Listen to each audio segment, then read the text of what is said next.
আসসালামু আলাইকুম। এখন দেখবেন সংবাদ শিরোনাম। এবার খুলনায় এনসিপির সহযোগী সংগঠন শ্রমিক শক্তির বিভাগীয় আহ্বায়ককে দুর্বৃত্তের গুলি, চিকিৎসা দেয়া হচ্ছে মেডিকেলে। 11টার দিকে এক লোক ফোন দিয়ে বলছে যে এরকম আপনারা 250 ফিট আসেন, মোতালেবকে গুলি করছে। আমি কি হয়েছে কয় আপনার ছেলেরে গুলি করছে কেনা, তাড়াতাড়ি নামেন। সরকারকে অবশ্যই নির্বাচনকে কেন্দ্র করে লেভেল প্লেইং ফিল্ড, প্রার্থীদের নিরাপত্তা, ভোটারদের নিরাপত্তা নিশ্চিত করা প্রয়োজন। ঢাকা 10 থেকে মনোনয়নপত্র তুলে প্রার্থী ভোটারদের নিরাপত্তা চাইলেন সাবেক উপদেষ্টা আসিফ মাহমুদ। ভোটের পরিবেশ বজায় আছে দাবি সিএসির। ইলেকশনের ব্যাপারে সবাই এক, আমরা সুন্দর নির্বাচন সবাই চাই। যত ভোটের দিন ঘনিয়ে আসবে আপনারা দেখবেন ইনশাআল্লাহ আইনশৃঙ্খলা পরিস্থিতি উন্নতি হবে। খুলনায় এবার এনসিপির সহযোগী সংগঠনের এক নেতাকে লক্ষ্য করে গুলি ছুড়েছে দুর্বৃত্তরা। আহত অবস্থায় তাকে খুলনা মেডিকেলে চিকিৎসা দেওয়া হচ্ছে। আহত মোতালেব শিকদার জাতীয় শ্রমিক শক্তির বিভাগীয় কমিটির আহ্বায়ক। পুলিশ ও পরিবারের সদস্য জানান, নগরীর সোনাডাঙ্গা এলাকা থেকে বেলা 11টার দিকে পথচারী মোতালেবকে আহত অবস্থায় হাসপাতালে আনেন। চিকিৎসকরা জানান তার অবস্থা বর্তমানে শঙ্কামুক্ত। কানের পাশে লেগে গুলি বেরিয়ে গেছে। মোতালেব শিকদার গুলিবিদ্ধ হওয়ার খবর পেয়ে হাসপাতালে ছুটে যান দলের নেতাকর্মী ও আইন শৃঙ্খলা বাহিনীর সদস্যরা। কে বা কারা তাকে গুলি করেছে এই বিষয়ে এখনো কিছু জানা যায়নি। 11টার দিকে এক লোক ফোন দিয়ে বলছে যে এরকম আপনারা 250 ফিট আসেন, মোতালেবকে গুলি করছে। তারপর আমরা 250 ফিটের কাছাকাছি আসছি, তখন আবার ফোন দিচ্ছে যে আপনারা সিটি ইমেজিং সেন্টারে যান। তা ওইখানে গেছি, যাইয়ে দেখছি যে এই অবস্থা। তারপরে আমরা আবার সিটি স্ক্যান করে নিয়ে 250 ফিট আসছি। আমার বউমা ফোন দিছে, কানছে আর ফোনে কথা কাছে। আমি মনে করছি আমার পুতনি হয়তো অসুস্থ হয়ে পড়ছে। আমি কি হয়েছে কয় আপনার ছেলেরে গুলি করছে কেনা, তাড়াতাড়ি নামেন। কর্মীদের সঙ্গে নিয়ে তিনি প্রচারণায় যাবেন দলের পক্ষে, তখনই দুর্বৃত্তরা পথচারীর বেশে গুলিবিদ্ধ করে, এমন নানান কথা রয়েছে। তবে কারা এই ঘটনার সঙ্গে জড়িত এবং কারা আসলে কি কারণে সেটি ঘটিয়েছে সেই বিষয়টি এখনো পর্যন্ত পুলিশ স্পষ্ট নয়। আমরা যে ওয়ার্ডটিতে রয়েছি খুলনা মেডিকেল কলেজ হাসপাতালের, সেই ওয়ার্ডে তাকে চিকিৎসা দেওয়ার পরে তার ব্যান্ডেজ করার পরে, এবং বলি তার যে গুলিটি করেছিল মাথার দিকে, সেটি সৌভাগ্যক্রমে তার মাথায় গুলিটি না লেগে জাস্ট কানের একটা পাশে, কান ছুঁয়ে শরীরের একটা অংশ মাংস ছুঁয়ে আসলে সেই গুলিটি বেরিয়ে গেছে বলে চিকিৎসকরা আমাদের জানিয়েছেন, এবং তিনি শঙ্কামুক্ত আছেন। তবে তাকে এই মুহূর্তে পুলিশ হেফাজতে অর্থাৎ নিরাপত্তা বাহিনীর তত্ত্বাবধানেই হাসপাতালেই পোস্ট অপারেটিভ যে জায়গাটি আছে সেখানে চিকিৎসা দেওয়া হচ্ছে।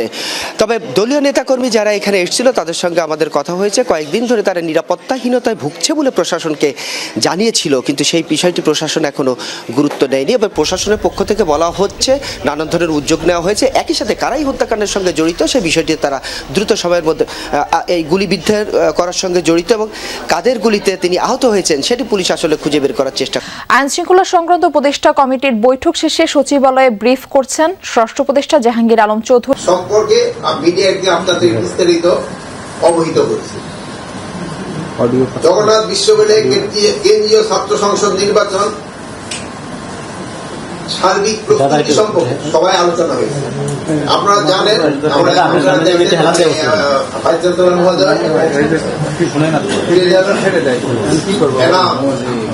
আলোচনায় ছিলেন এবং আগে ইউনিভার্সিটি প্রক্টর এবং নির্বাচন কমিশনার এবং অন্যান্য যারা দায়িত্ব ছিলেন তারও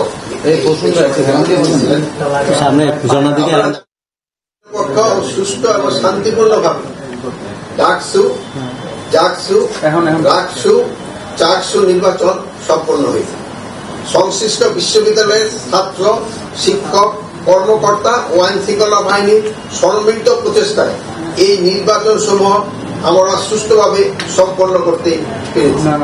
আশা করছি একইভাবে এই জগন্নাথ ইউনিভার্সিটি যে নির্বাচন, এই আমাদের ভাইস চ্যান্সেলর মহোদয়ের নেতৃত্বে এবং অন্যান্য শিক্ষক, ছাত্র এবং আমাদের সহযোগিতা এবং আপনাদের সবার সহযোগিতায় এটা খুব শান্তিপূর্ণভাবে সম্পন্ন হবে। বড়দিন খ্রিস্টান ধর্মাবলম্বীদের সবচেয়ে বড় ধর্মীয় উৎসব।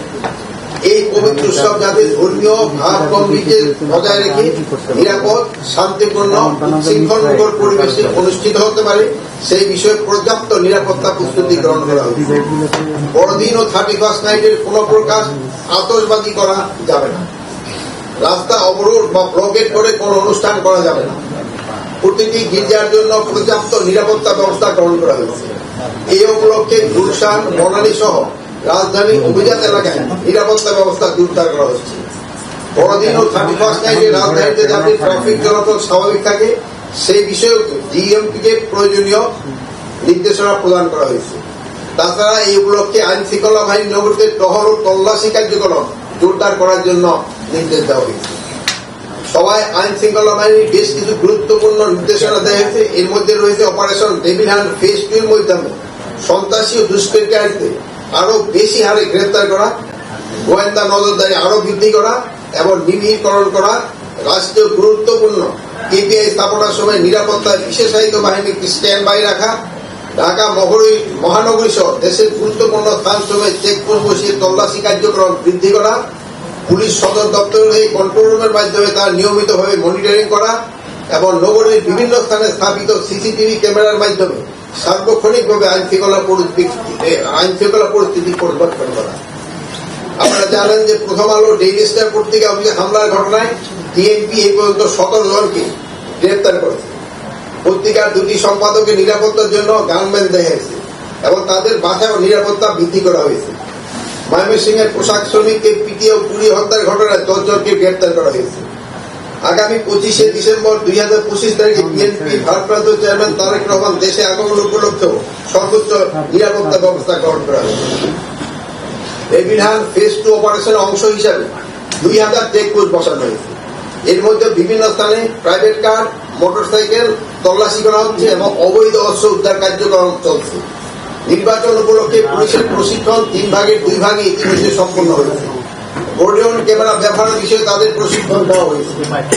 তাছাড়া সবাই দেশে আইন শৃঙ্খলা পরিস্থিতির সার্বিক পর্যালোচনা, সহিংসতা সৃষ্টিকারীদের বিরুদ্ধে ব্যবস্থা গ্রহণ, চুরি, ছিনতাই, চাঁদাবাজি, দখলবাজি, সংঘবদ্ধ দুষ্কৃতিকারীদের কর্মকাণ্ড রোধে ব্যবস্থা গ্রহণ, জুলাই হত্যাকাণ্ডের শহীদদের মামলার রেকর্ড ও তদন্ত অগ্রগতি, দেশের অস্থির সৃষ্টিকারী উস্কানিমূলক সাইবার প্রচারণার বিরুদ্ধে ব্যবস্থা গ্রহণ, নারী ও শিশু নির্যাতন ও ধর্ষণের বিরুদ্ধে আইনগত ও সামাজিক প্রতিরোধ গড়ে তোলা, মাদকের অপব্যবহার রোধে কার্যকর ব্যবস্থা গ্রহণ, শীর্ষ সন্ত্রাসীর জামিন ও পরবর্তীতে সন্ত্রাসী কার্যক্রম ও প্রতিরোধ, নির্মূল, নিয়ন্ত্রণ ও নিষিদ্ধ ঘোষিত সংগঠন অপতৎপরতা রোধে ব্যবস্থা গ্রহণ, গার্মেন্টস শিল্প কারখানা শ্রমিকদের বেতন বোনাস পরিশোধ নিশ্চিত করা, গার্মেন্টস কারখানা, ঔষধ শিল্প সহ বিভিন্ন শিল্প প্রতিষ্ঠানে বিশৃঙ্খলা সৃষ্টি, অপতৎপরতা প্রতিরোধে ব্যবস্থা গ্রহণ, অস্ত্র জমা, অবৈধ অস্ত্র উদ্ধার অভিযান পরিচালনা, সীমান্ত প্রত্যন্তরের পরিস্থিতি, রোহিঙ্গা ক্যাম্পের আইন শৃঙ্খলা